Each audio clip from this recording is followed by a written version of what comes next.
Bienvenidas. Para continuar con nuestro primer módulo denominado Política Pública de Mujeres y Equidad de Género y Enfoque de Derechos de las Mujeres, vamos a conocer un poco acerca de lo que ha significado la lucha por el reconocimiento de los derechos humanos de las mujeres en Colombia.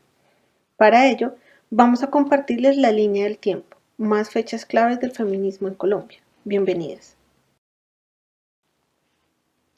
La historia de exclusión y desigualdad de las mujeres en Colombia, fundamentada en el machismo y en las diferencias físicas entre unos y otras, se ha ido derrumbando gracias al empeño de cientos de mujeres. Ahora conoceremos algunas de las protagonistas de lo que se ha denominado la primera ola del feminismo en Colombia. El siglo XX en Colombia inicia como en la mayoría de las naciones democráticas, sin que las mujeres tuvieran derecho al voto y a la participación política. En este veto resultaba definitivo el Concordato, tratado que el Estado colombiano había firmado con la Santa Sede en 1887 y que se mantuvo hasta 1993. En los colegios se ofrecía una educación vinculada a los oficios de la casa. Muchas mujeres de clase media optaron entonces por una de las pocas labores que les estaba permitida, la de ser maestras. María Rojas Tejada, una de las primeras mujeres en el país en manifestar públicamente la necesidad del derecho de la mujer a una mejor educación en su participación política a través del voto, fundó un centro femenino en 1914, en Yarumal, Antioquia. Luego en Pereira fundó una escuela mixta y laica y se dio a la tarea de traducir artículos feministas europeos y norteamericanos. Entre 1916 y 1918 publicó la revista Féminas. En 1930, Georgina Fletcher creó el Centro Cultural Femenina y organizó en Bogotá, junto con Ofelia Uribe de Acosta, el cuarto Congreso Internacional Femenino de la Liga de las Mujeres Ibéricas y Hispanoamericanas. En este evento se hizo un llamado a tomar conciencia sobre la importancia del proyecto de capitulaciones matrimoniales, el cual fue aprobado en 1932 y otorgaba a las mujeres el derecho a disponer libremente de sus bienes, contraer deudas, realizar otras transacciones financieras y comparecer por sí mismas ante la justicia. Mediante el decreto 227 de 1933, se les concedió a las mujeres el derecho a estudiar bachillerato en igualdad de condiciones a los hombres, y mediante el decreto 1972, las universidades abrieron las puertas a las mujeres. En 1938 se graduaron las primeras 6. En 1936, como parte de la reforma constitucional del gobierno de Alfonso López Pumarejo, las mujeres adquirieron el derecho a ocupar cargos públicos, paradójicamente sin haber sido declaradas ciudadanas, derecho que hasta el momento era exclusivo para los hombres.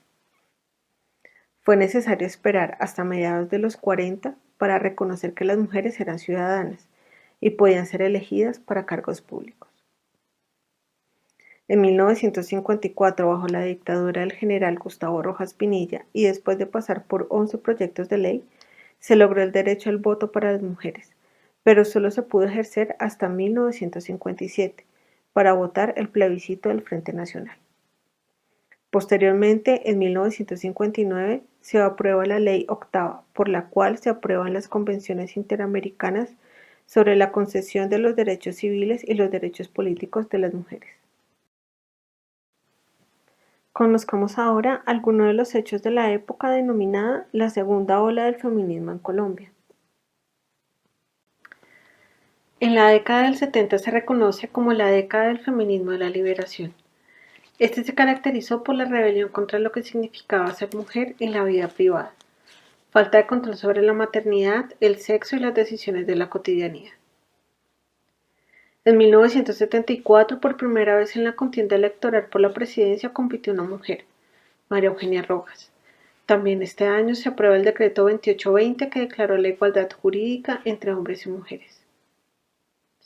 En 1977 se organizó el Frente Amplio de Mujeres, donde se excluyeron a las feministas independientes y sospechosas de ser lesbianas. Al año siguiente, y con la participación de 250 mujeres de diferentes ciudades, se realizó en Medellín un Encuentro Nacional de Mujeres. El propósito, definir la participación de Colombia en la campaña internacional por el aborto, la anticoncepción y contra las esterilizaciones forzadas. En 1979 se aprueba la Convención sobre la eliminación de todas las formas de discriminación contra la mujer (CEDAW) y entra en vigor en 1981. En ese mismo año se lleva a cabo el primer encuentro feminista latinoamericano y del Caribe en Bogotá. Como mandatos inmediatos quedaron la creación de un centro de documentación sobre mujeres y fijar el 25 de noviembre como el Día contra la Violencia Ejercida contra las Mujeres. En 1990 se abriría paso al proceso constituyente, hecho que partiría en dos la historia del feminismo en Colombia, entre la etapa contestataria y el feminismo legalista y el acercamiento al Estado. Se vincularon los debates feministas a la discusión general, con lemas como democracia en el país y en la casa, y se creó la Red Mujer y Constituyente y la Red Nacional de Mujeres para el Desarrollo Legislativo de la Constitución. A partir de la Constitución del 91 y en el marco legal que permitió la reivindicación de los derechos de las mujeres, las apuestas de las organizaciones de mujeres se han orientado también hacia la participación en grandes procesos de reforma legal, los cuales permitieron aprobar, entre otras, las siguientes normas.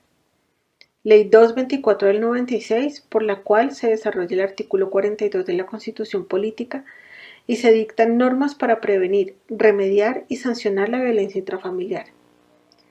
Ley 581 de 2000, por la cual se reglamenta la adecuación y efectiva participación de la mujer en los niveles decisorios de las diferentes ramas y órganos del poder público, de conformidad con los artículos 13, 40 y 43 de la Constitución Política. Ley 1257 del 2008, por la cual se dictan normas de sensibilización, prevención y sanción de formas de violencia y discriminación contra las mujeres. Se reforman los códigos penal, de procedimiento penal, la Ley 294 del 96 y se dictan otras disposiciones. Esperamos que este resumen de la línea del tiempo les haya aportado nuevos conocimientos acerca de las luchas de las mujeres por el reconocimiento y garantía de sus derechos en Colombia. Si desean ampliar la información al respecto, les invitamos a consultar el siguiente link.